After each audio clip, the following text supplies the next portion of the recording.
A gente está próximo de chegar a 19 milhões de bitcoins e o máximo são esses 21 milhões.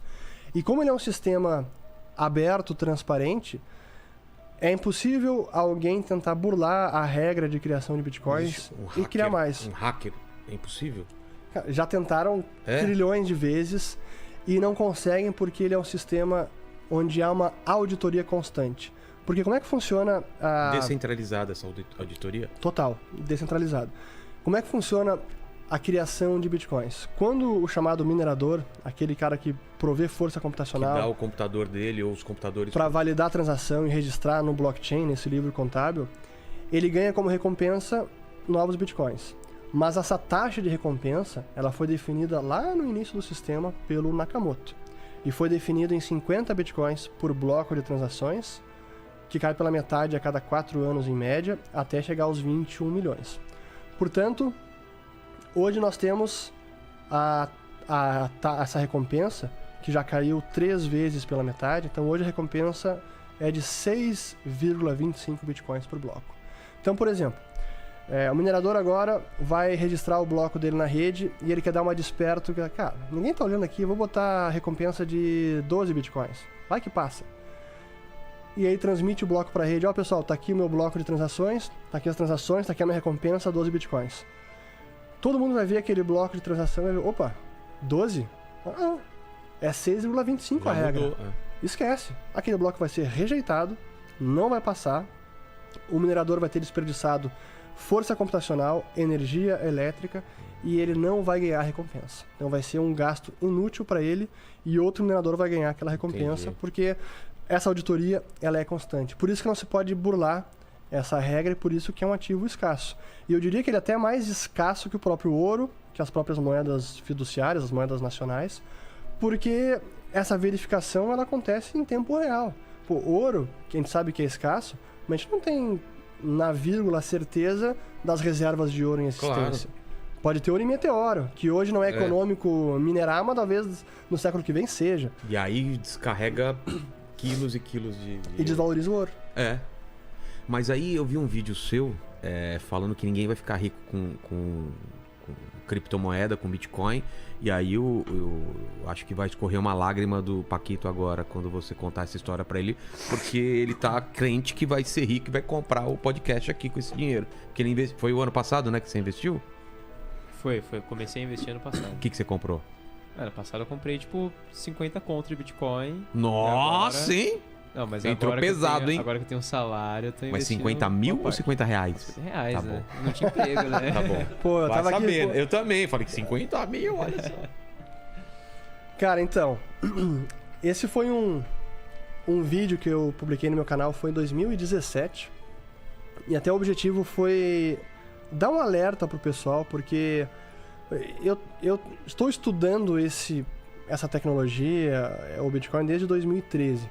E realmente com o objetivo de entender como funcionava, quais eram as implicações, será que tinha futuro, não tinha, era uma afronta às moedas estabelecidas, não era, enfim. Tentar realmente que impactos poderia ter na sociedade no futuro do dinheiro e da economia. Mas a gente foi notando que ao longo do tempo foram surgindo muitos golpistas. Golpes de pirâmide que usavam o Bitcoin como isca para atrair as vítimas. Dá um exemplo assim, como que era o golpe? Invista seu Bitcoin comigo, eu vou investir para você, eu vou operar em alguma corretora, fazer um trade, vou girar esse Bitcoin e te prometo um retorno completamente absurdo. Tá. E aí depois você vai receber essa remuneração. Mas manda para mim o Bitcoin, eu te garanto isso. Sumia com o Bitcoin do cara, claro. Sumia. Assim, então, esse é um mais fácil de explicar, mas tem vários desses tipos que prometem algum tipo de retorno. Ou às vezes não promete, mas divulga que eles estão ganhando tantos X de retorno, e é sempre um retorno incompatível com a maior parte dos investimentos que existem na economia. Então, hoje a taxa de juros está rendendo 11,75%. A taxa de juros da economia brasileira, a taxa Selic. Ao ano. Aí os caras oferecem, não, isso aqui vai dar 15% ao mês. Cara, não dá. Ou vai ser 1% ao dia. Porra. Então, mas o pessoal acaba sendo atraído por isso. É que a gente ouve as notícias, vale 1 milhão, vale não sei o que. E aí, qual era o problema que eu vi naquela época? Que tinham vários surgindo, vários desses golpes, e eu fiz um alerta, pessoal. cuidado, porque nessa expectativa de ter um retorno absurdo com Bitcoin, etc., e rápido, ficar milionário da noite pro dia, vocês podem acabar ficando pobre da noite pro dia. Então, muito cuidado. Então, foi um vídeo de alerta que eu fiz.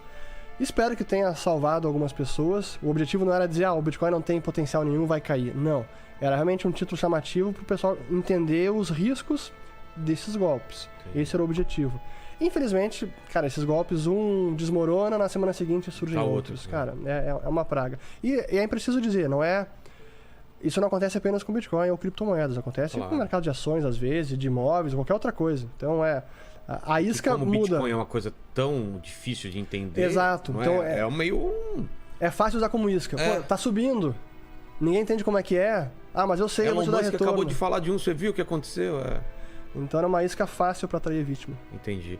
Mas dá para ficar rico com Bitcoin hoje em dia? Agora a pergunta. Eu diria o seguinte. É um ativo que ainda tem um bom potencial de valorização. Mas você pegaria que eu quero dizer com carro, isso? você venderia o seu carro e colocaria no Bitcoin para tentar daqui 1 ano, 2 anos dobrar, triplicar isso daí ou não? Eu acho que tem que ter cuidado. Porque hoje o Bitcoin já se valorizou bastante. Para colocar em perspectiva, dar uma noção de tamanho. Hoje o Bitcoin vale... Hoje de manhã estava $44 mil um Bitcoin. $44 mil.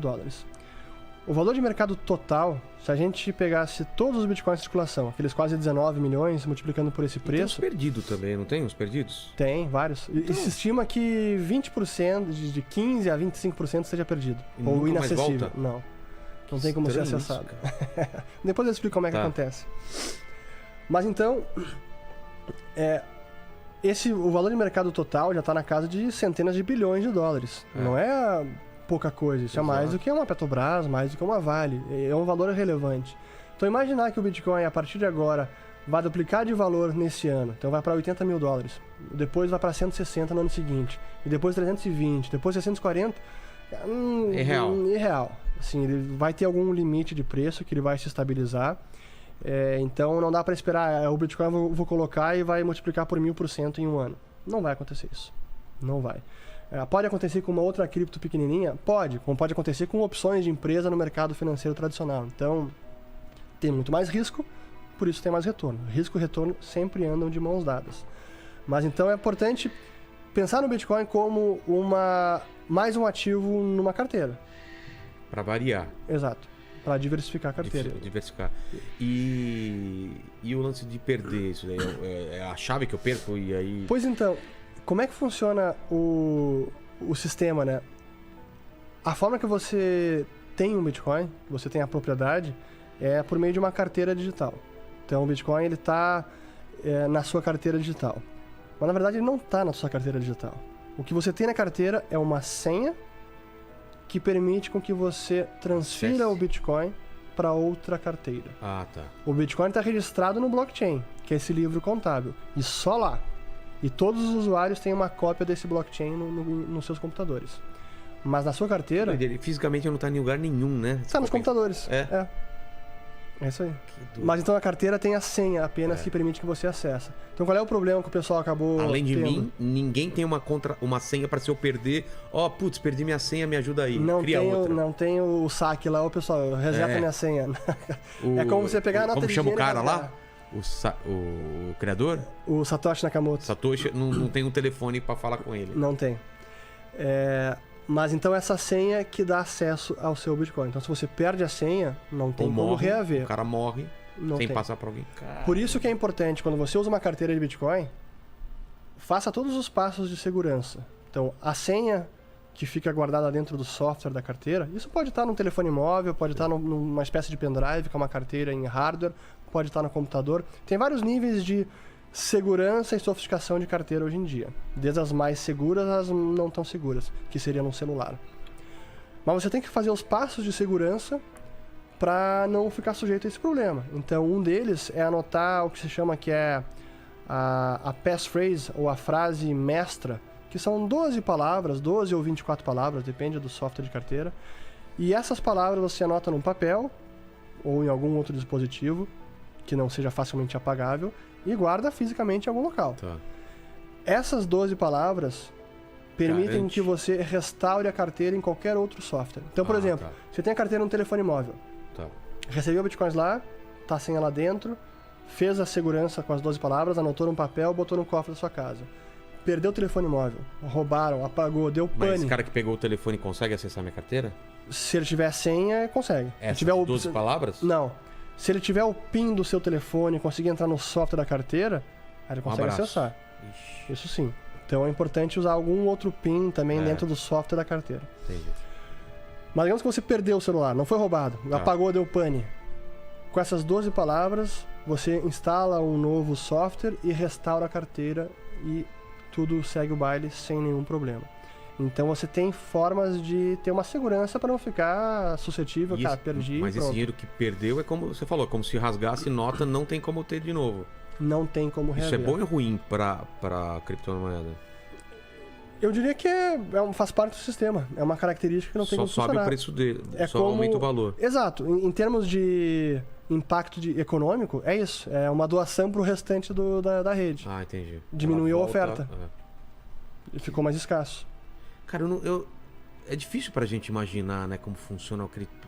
Alguém inventou uma coisa e a gente acredita que ele inventou e isso vale alguma coisa. E já tem gente recebendo isso. Dá pra eu pagar o quê com criptomoeda? E hoje em dia já dá para pagar muita coisa. Você pode pagar para mim se quiser que eu aceito. iFood, aceita? Tem diretamente não, o iFood não. O Mercado Pago aceita. Mas O você Mercado aceita o Pago quê? até vende. Você falou que aceita o quê? Cara, se quiser me convidar para palestrar em algum evento, Dá pra eu, pagar? eu aceito ser remunerado. É mesmo? Sim, claro. Eu passo aqui a minha conta e digo, ó, transfere para cá. E qual é a conversão que você faz? É do dia? É que nem dólar? Sim, Existe uma sim. conversão do dia? Você tem, como é um mercado já bastante sofisticado, você tem as plataformas de negociação do Bitcoin e demais criptomoedas. Então, o preço de um Bitcoin, cara, está sendo negociado a cada fração de segundo, Ah, é? no mundo inteiro. Assim, gira bilhões de dólares dia. Você cobra 10 mil reais a palestra, eu já vou saber quanto que custa em Bitcoin. isso. Exatamente. Ah, que doideira. Então, o preço de mercado está aí na tela, entra no celular agora, você vê o preço. Pô, que interessante. Então, mas Tem cada vez mais estabelecimentos aceitando? Ou é muito lento isso ainda? não, já surgiram vários. Ainda sai crescendo o número de plataformas, a gente chama que são as exchanges ou bolsas de negociação. Isso segue crescendo. No Brasil temos algumas, lá fora também. Na B3, que é do mercado tradicional, a gente não tem Bitcoin diretamente, mas tem ETFs, que é fundo negociado em bolsa, os Exchange Traded Funds. Os tokens lá? Não é token, é diferente. O ETF é um fundo negociado em bolsa. Como se fosse uma ação de empresa. Eu colocando meu conhecimento aí. Aprendido ontem aí, mas não deu certo. O token é um tipo de criptomoeda. É, A criptomoeda é um token, que é um registro no blockchain. entendi. Que mais? Então, são mercados bem avançados hoje em dia. Realmente, a gente tem mercado de futuros, contratos futuros lá fora, que negocia em empresas tradicionais que têm centenas de anos nos Estados Unidos, como a Chicago Mercantile Exchange. Então não é mais...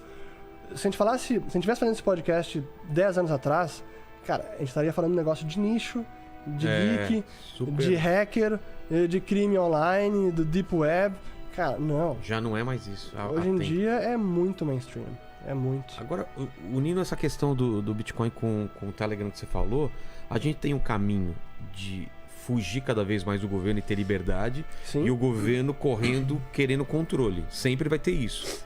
sem dúvida. E a gente já teve essa discussão aqui de se vai chegar um ponto que o governo falar, tá, eu vou controlar esse negócio de alguma forma. Com qualquer desculpa. Ah, eu tô cometendo crime com isso, como Claro. o Telegram. O governo... Você acredita que pode ser um dia que o governo vai querer controlar o Bitcoin como outra coisa qualquer? Ele já Taxar. tem... Isso já faz. Já faz? Sim. A tributação já tem incidência há bastante tempo. No Brasil, lá fora, isso já é passado. O que os governos podem fazer é regular as empresas que lidam com esses ativos, com essa tecnologia, é regular as pessoas ou os usos. Então, quer usar como investimento? Ah, comprei agora a X, vou vender ano que vem, espero que vá ter um lucro. Tem um lucro, tem imposto de renda.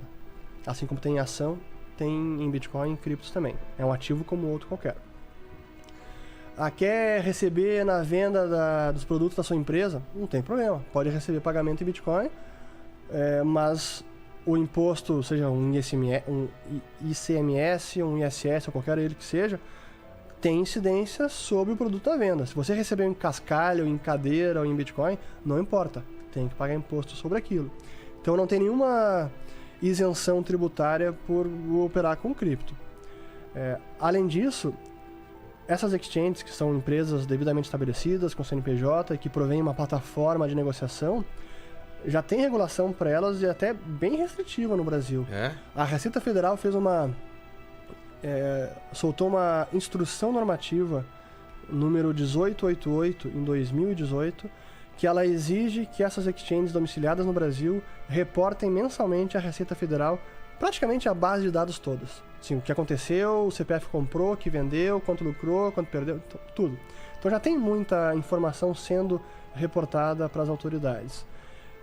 E demais órgãos já estão sabendo, já tem ciência de como funciona. Polícia Federal, Ministério Público, assim, já está muito disseminado. Assim. Então, não é mais algo obscuro que ninguém sabe como é que está funcionando.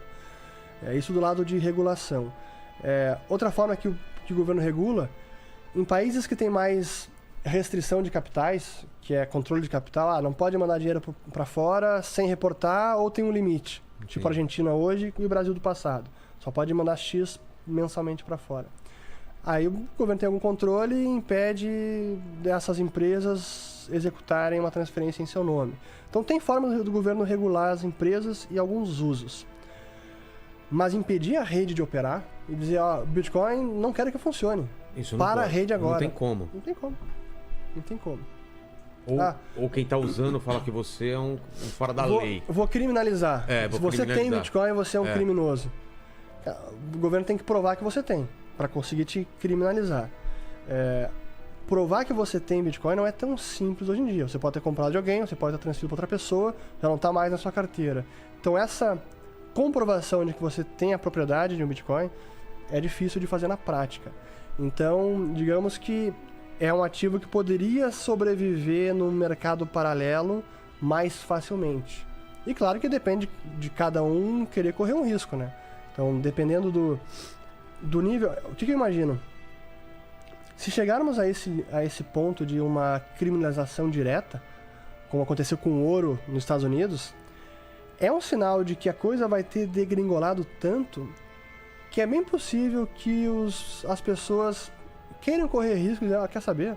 Azar. O controle tá tão proibido grande. ter? Tá bom. Prova. Não tenho. Prova você que eu tenho. Tô dizendo que eu não tenho. E é como foi no passado no Brasil. Comprar dólar, teve vários momentos da história brasileira em que tinha limite. Você não podia comprar o que queria, não podia transferir para fora, não podia tirar para fora. E o que o pessoal fazia? Foda-se. Preciso, é meu patrimônio, é poupança, é a saúde da minha família. Escondia dólar em casa. Verdade, cara. Então, dependendo do nível de opressão financeira, assim, de situação econômica, cara, a desobediência civil vai ser a norma. É proibido? Tá bom, não tenho. O governo disse que você tem. Então prova.